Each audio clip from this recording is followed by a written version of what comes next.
Good day, everybody. Mittens here. Jokingly going on with a buddy of mine, Caiaphas Kane. I'm giving myself nicknames depending on the faction that I'm playing. So I've been going by the War Boss Mittens, Iron Father Mittens from Iron Hands, and lastly, Overlord Mittens. Just jokingly carrying on. I think it's just fun. It's always nice to have a little bit of fun.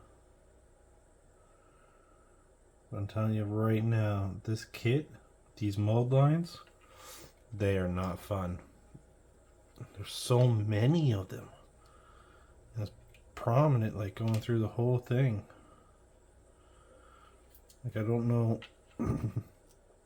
Sorry, I have a bit of a code.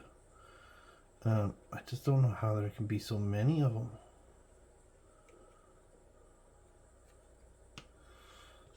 I don't know. I got this idea from a friend. Anyways, they believe that Twitch might be a better thing to do, simply due to the fact that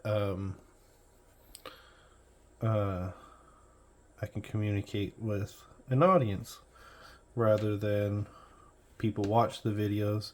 Some people prefer interaction, so I'm not 100% sure if I'll try it or do it, but I think I'm going to try it. Just to give you a heads up, my username would be knitted mittens with an underscore at the end of it, and it was because I was listening to a podcast with Chaos Divided with Nurgle Snurgle and Blushing Noise Marine, who had a guest on there, Dr. Rhino. Now, that's the first I've heard of Mr. Rhino, so you'll have to excuse me, because again, it's the first time I've heard the name, but he seems like a very intelligent guy. He knows his stuff.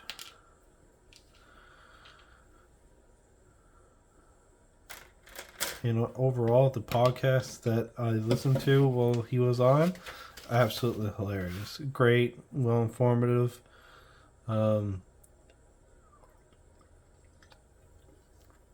Just a very good, entertaining podcast by the group over there at Chaos Divided.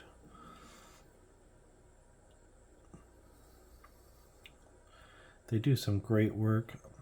I told Blushing Noise Marine that if you can get my favorite artist on there, I'd be jealous beyond imagination. For those who don't know, my favorite artist is Zach Cascagoo Miniatures from the Grimdark Compendium, and I just ordered some of the paints, enamel paints that he made, which is mind-boggling. Like, this guy was pure. I shouldn't say pure, but he mostly used AK Interactive and Epsilon 502, and that particular set. Mind you, he used GW stuff as well, but the guy is just amazing. Now, I tried copying a couple of his recipes, but I am by no means even close to get to like copying something. Like, I am like, it's hard to put down in words, because like, if you had to look at it, like, I'd be an apprentice while he's like top 3 in the world type kind of a thing, right?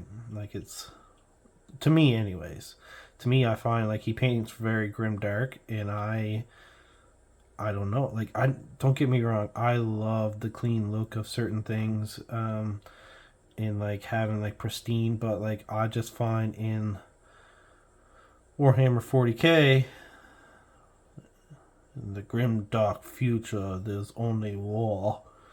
I believe like that's very much so the aesthetic that I go towards. Like, and I don't know how I'm going to do this yet, but for my necrons, I'm going to have them like breaking through ice and like over this icy tundra or like ruins and stuff. That's my goal for them. Now,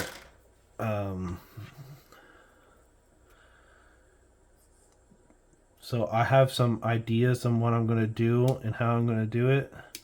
Like, right now, I have this bad boy, four-legged cannon of doom, but I'm basically gonna cut him off here and have it so like he's emerging from ice and water, or he just emerged.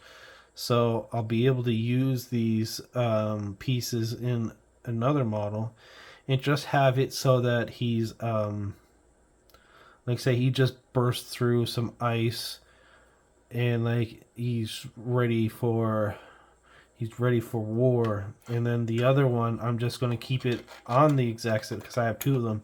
I'm just going to keep it on the same base and just have like the tundra around it and stuff. So like these necrons are bursting out of a very long slumber, and the planet that they are on is like as a frozen planet, and it's going to be like say the city is like sunken into ice and water, or ice and snow, and then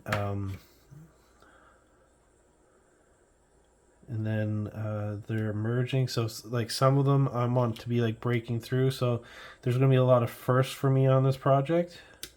And I know that some people are probably like, oh, where's your orcs?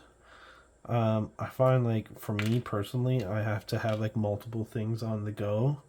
So the orcs are taking a tiny bit of breather. I was hoping to have a game this week against Kaifus Kane.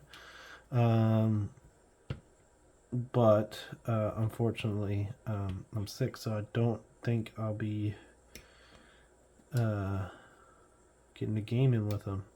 Ironically, I'm supposed to get my flu shot today, but that doesn't look like it's happening. So we need number 33 and 34. There's 33. 34 is down there. Perfect. So after building the first one, I know like the connection point for where the tail attaches to the main body can be like, it could be a little hard for the like supporting the model. So I think I'm going to build the tail and the lower spine together and then attach it to the body, so I can kind of like lay the model down to a point where it won't affect like the weight won't make the model go all janky when it's trying to dry, or the glue is trying to cure. So that's what I found with that. So that's why you see me cutting some pieces out that are a little longer or out of order or sequence.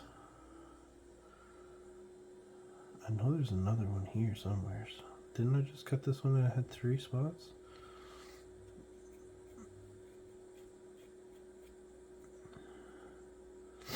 It's being sick. I'm also losing my mind a little bit, it seems. So I definitely thought there was 3 connection points on that one. I think it's hilarious. And I'm pretty sure it happens to everybody, no matter who you are, that excuse me, sorry, that no matter how many times you look over a specific piece, when it's finally built, you'd be like, oh my god, I missed that bit of plastic that I was supposed to trim off. And that happened to me so many times. Like, it happens to me like a couple times an army, which I don't know is just me, but I think everybody struggles with that. And even like having mold lines on your models, that is the hardest one, because not everybody wants to sit there and clean mold lines. Because this one here, the mold lines on this is atrocious.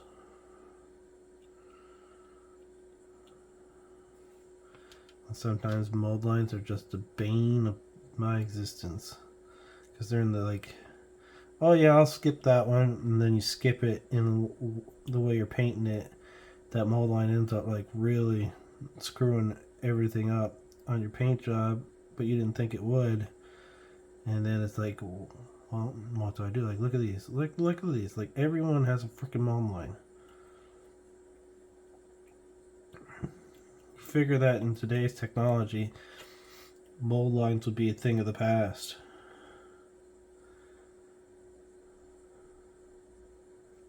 But no. There has to be mold lines.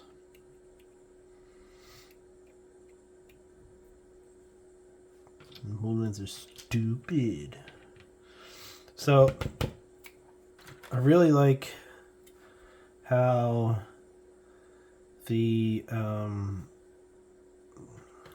these heads, oh sorry, not these heads, but I really like how the half skull looks on these. I just think it's awesome. So I think I'm going to try to replicate that with the other two.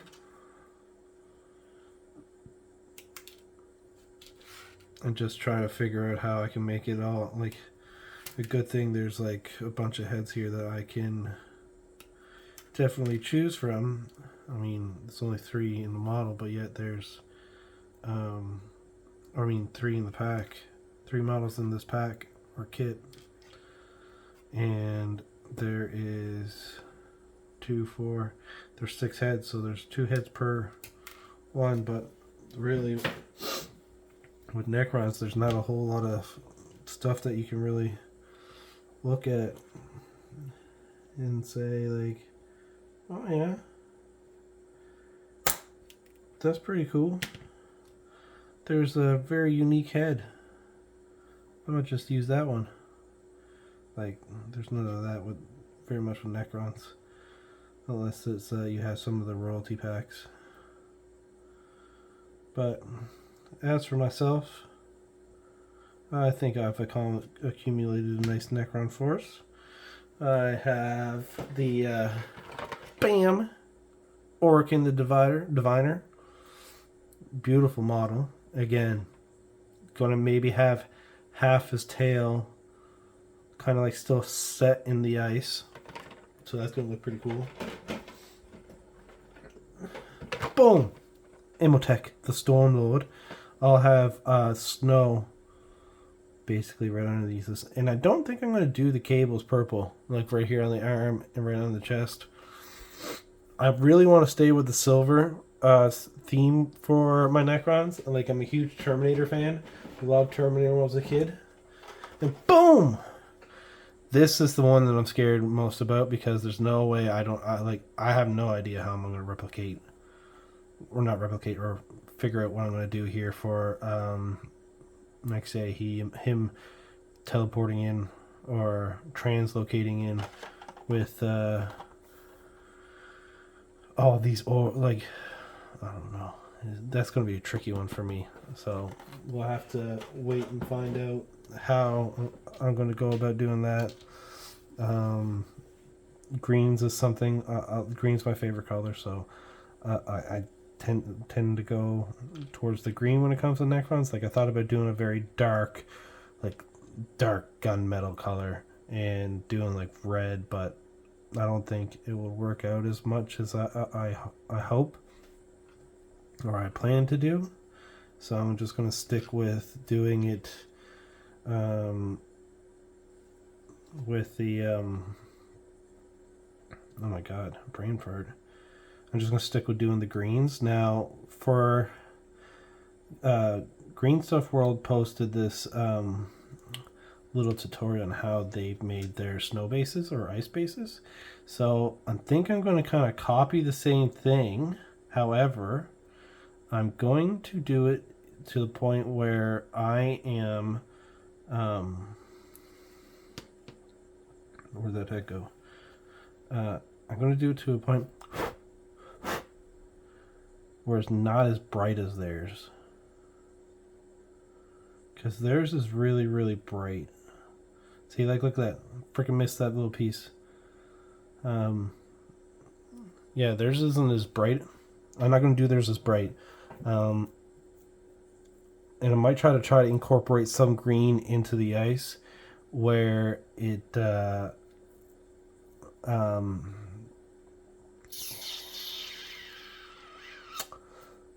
where it allows me to show like the necrons waking up with like some kind of a green glow.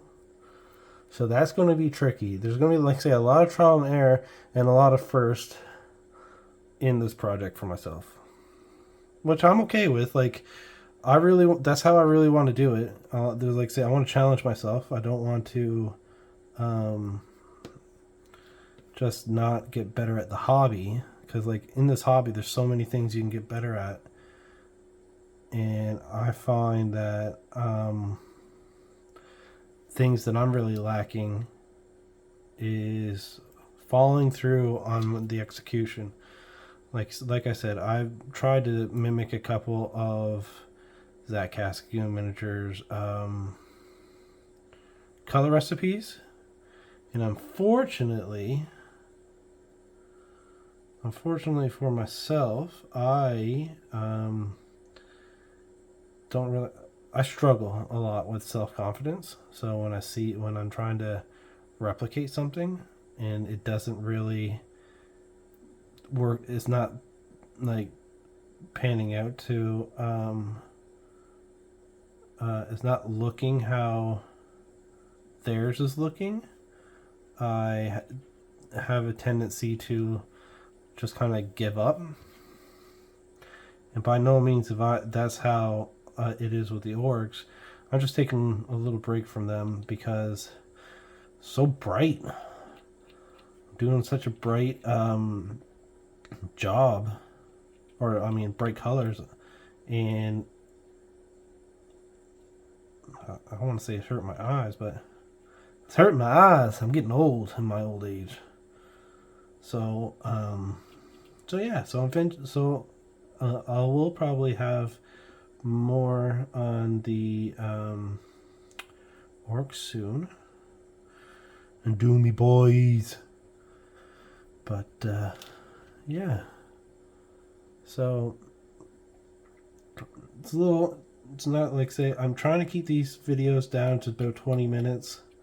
Because I mean, I don't want to take up most of your guys' day or what time. If you do enjoy my content, I don't want you to, like, there's a lot better content creators than I am out there. So I feel like if you had 20 minutes to spare, hopefully it could be watching one of my videos.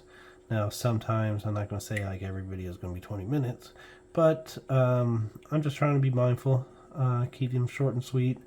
Another friend of mine who's does a lot of hunting and fishing videos, he said a lot of his views are from his shorts, so maybe that's where I can try to find a little bit of success, is through both of having a little bit of a long video, but not so long that you fall asleep. So with that being said, it is now just about 19 minutes and 45 seconds.